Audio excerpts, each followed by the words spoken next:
Hello, I'm Bob Taylor, and this is my video blog posting on our discussion board for ethical issues related to competence in counseling. To dive right in, our Remley text instructed us that competence has three factors: knowledge, skills, and competence. The knowledge we gain from our COUC accredited classes, such as this one on ethical practice, the skills we get from our supervised training and instructional classes, our practicum, our internships, and diligence is said to be paying consistent attention and to our performance and placing the concerns of our clients above all other considerations, including our own as counselors. Now, that can be difficult to do, and the way that a counselor, in my opinion, can address that is through self-care, as the text and other literature and scientific studies has indicated. Now, what does that really look like for the individual counselor? It means taking care of yourself in really basic terms, looking after your physical and mental well-being. Things you can do that is maintaining a healthy diet, scheduling time away from work, away from education on things that you enjoy that can give you a break from the pressure and the stress associated with counseling. If you don't do that, you don't address issues of self-care, you aren't diligent about your performance, it can lead to counselor impairment, which we discussed extensively in the Introduction to Professional Roles and Responsibilities class at Liberty University. Now, when you become impaired, it becomes an ethical issue in the 2014 ACA Code of Ethics. What happens is, in Section A1A, for example, your primary responsibility as a counselor is to respect the dignity and to promote the welfare of your clients. If you are impaired, you are unable to perform your duties in an ethical manner, you are causing harm to the client.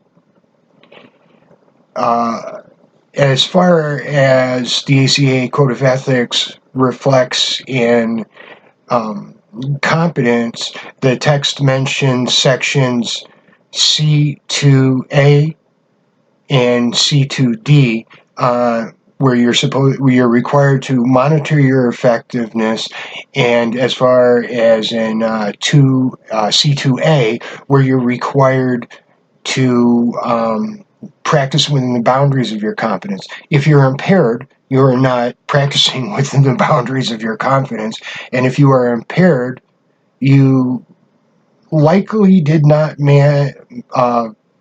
manage your stress and did not address issues of self-confidence in an effective manner.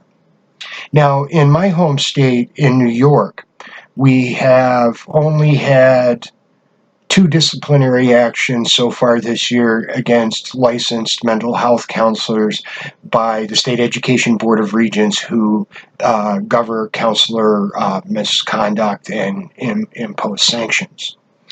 In one case, the licensed mental health counselor was fined and required to surrender their license for the umbrella term in the state of New York is being morally unfit to perform your professional duties as a counselor.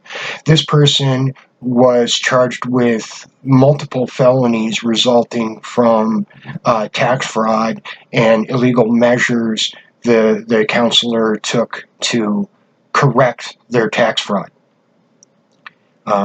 It's hard to attend to the needs of your client when you're in state prison for multiple felonies.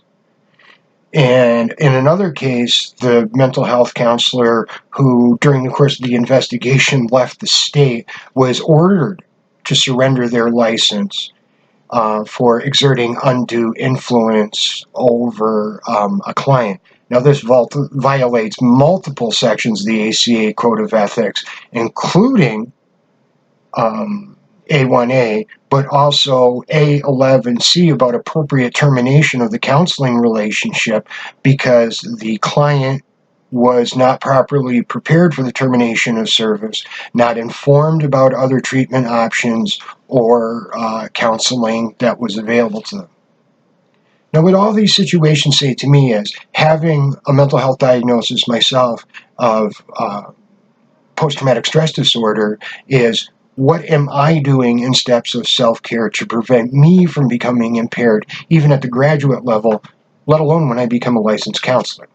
Now, what I'm doing is I have a very proactive care team at the Veterans Administration that is helping me prepare to be a counselor by using cognitive behavior interventions, dialectic behavior therapy, and a big part of that is mindfulness. So making yourself regularly aware of what's going on in your life, not judging yourself, but making yourself aware so that you can objectively identify those deficiencies and address them.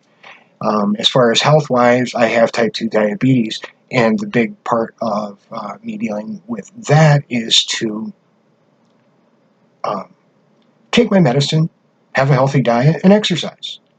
I hope this has contributed to your answered your questions, contributed to your understanding of competence in counselor impairment, and thank you for listening.